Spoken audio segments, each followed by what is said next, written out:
Südamlikud tervitused, armsad valgusolendid ja tere tulemast Valguse kanalile. Mina olen Kaia-Liisa Reinult ja täna on üks selline järjekordne, natuke teistsugune sõnum. Natukene mõistukõnet ja natukene otseütlemist. Ja tänase video pealkiri on ootamise lõpp. Võib-olla see šokeerib paljusid, võib-olla see šokeerib mõningaid. Võib-olla see ei šokeeri kedagi, kui ma ütlen, et kosmilist päästeautot ei ole saabumas. Ja ma ütlen seda naeratus näol. Ei tule mingit valge hobusel ratsaväge, mis galopeerib sinu ajakava järgi. Ja kui sa küsid, et aga mis on saanud valgetest barettidest? Nemad on hõivatud. Mis on saanud nii-öelda taevameeskonnast? Nemad kooskõlastavad ajagraafikuid 13. dimensioonis. Mis on saanud kõikidest muudest, näiteks galaktilisest föderatsioonist, millest me oleme ka kunagi rääkinud ja millest me oleme rääkinud kindlasti seminarides, siis naljaga pooleks töötavad läbi tähenõukogude bürokraatia. Nii võib vähemalt eeldada, et nii käib kogu see asi.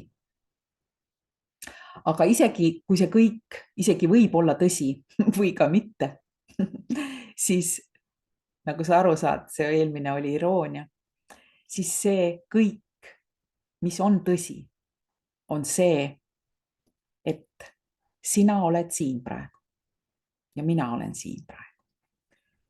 Ja see tähendab tegelikult seda, et päästemissioon on juba alanud, sest vastasel juhul me ei oleks siin. Ehk see on märk sellest, et käsikiri on nii-öelda ümber pööratud. Aastakümneid, võib-olla terve elu on kogu inimkonna selline pääsemise igatsus pulseerinud läbi meie ühiskonna iga kihi. Ja see küsimus, mis ma usun väga paljudel on ikka veel nagu südamel, on see, et millal see ükskord otsa saab. Kus nad on ometi? Mida keegi selle või teise või kolmanda asja vastu teeb? Ma usun, et te kõik mõtlete nii. Kuid seekord tuli vastus sellele küsimusele tagasi peeglist. Ja see ütles, sina. Sest kõik see, mis me nii-öelda väliselt näeme, kõik need, kui sa vaatad muidugi tavameediat, siis sa võib-olla ei tea nendest asjadest, aga kui sa vaatad vähegi või oled olnud minu seminaride jälgija näiteks, siis me teame, et taustal toimub väga palju. Ja mida need igasugused tausta läbirääkimised peegeldavad? Mida need tähtajad, mis on pandud, mida need peegeldavad? Need on väga sümboolsed tegelikult ja väga võimsad. Kõik need kaubanduskokkulepped, rahulepingud, kõik asjad, erinevad finantsilised kokkulepped, kullaga tagatud valuutad ja nii edasi. Need kõik leiavad vaikselt teed erinevate riikide tasanditele, varem või hiljem. Ja kõik need märgid viitavad mitte niivõrd kulminatsioonilisele päästmisele, vaid üleminekule. Ja üleminekud elatakse läbi ehk elatakse üle, mitte neid ei oodata. Ja sest see 5. dimensiooni sõda juba nihutab reaalsust.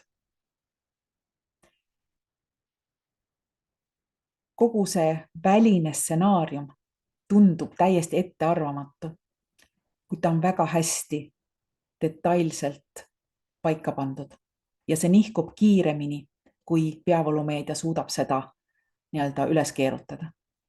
Ja samal ajal justkui kui tundub, et valitsused maadlevad ja valitsuse liikmed positsioneerivad ümber, positsioneerime ka meie ennast vaikides ümber mitte teadlikult, ma arvan, vaid energeetiliselt, sest uus inimtüüp on tegelikult tõusmas.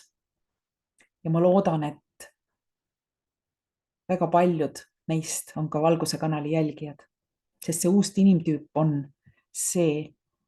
tõusmas, mitte oodates, et teda juhitaks, kuid on valmis ise juhtima, mitte paludes luba, kuid selle asemel liigub nii-öelda jumaliku joondumisega. Ja see uus inimtüüp ei ole kindlasti ajendatud kättemaksust, vaid nii-öelda taasärkamisest või taaselustamisest.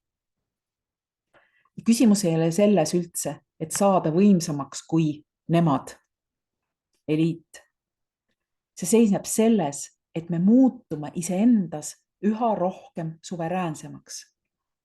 Me saame üha rohkem oma väesse ja niimoodi ei saa meid mitte keegi alistada. Meist saab nii-öelda mitte rahvavõim, vaid pigem rahvavägi. Ja loomulikult eliit jälgib meid. Sest iseenesest nad ei karda, ma arvan, vastupanu, vaid nad kardavad seda sära, seda valgust. Sest nad teavad seda, et sina oled lahkem, kui nad olid arvestanud. Sina oled nutikam, kui nende algoritmid eeldasid.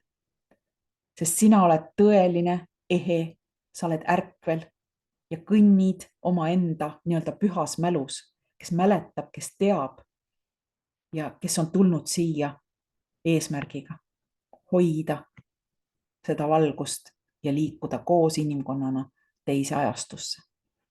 Sest see hirmu ja segaduse valitsemine on murdumas, sest sagedus on muutumas. Ja meie kõik, me oleme olnud nii-öelda helihargiks siin, mis mõjutab seda sagedust. Ja küsimus on, et mis siis nüüd ikkagi võidab selle maailma, mis protsessid? Ja vastus on, et mitte strateegia, kuid strateegia kindlasti ka, aga eelkõige tõde.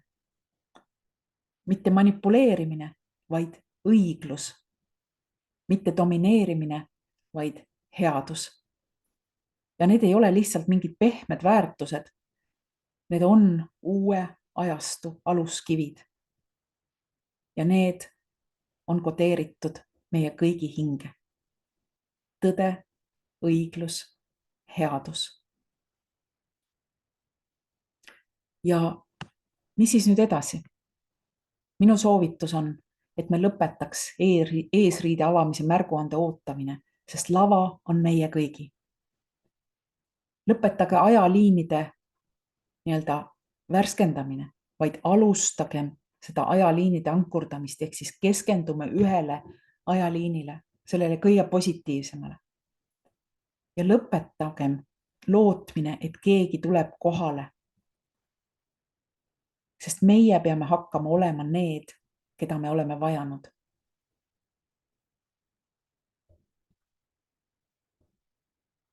Ja see tähendab seda, et küsimus ei ole selles, millal maailm päästetakse, vaid küsimus on, milline osa maailmast on juba muutumas, sest mina otsustasin muutuda. Mina otsustasin tegutseda teisiti. Seega meie kõik, me oleme need kangelased. Ja ajalugu, ehk siis tõelist ajalugu, kirjutavad need, kes oma tegelikku rolli, milleks me oleme siia tulnud, õigel ajal mäletasid. Ja see nii-öelda countdown inglise keeles, ehk siis tagasiloendus 10, 9, 8, 7, 6, 5, 4, 3, 2, 1, start. See ei ole mingi tegelikult konkreetse sündmuse jaoks mõeldud, vaid see on sinu saabumiseks mõeldud. Nii et tere tulemast siia maailma ja nüüd on meie aeg särada. Kohtumiseni.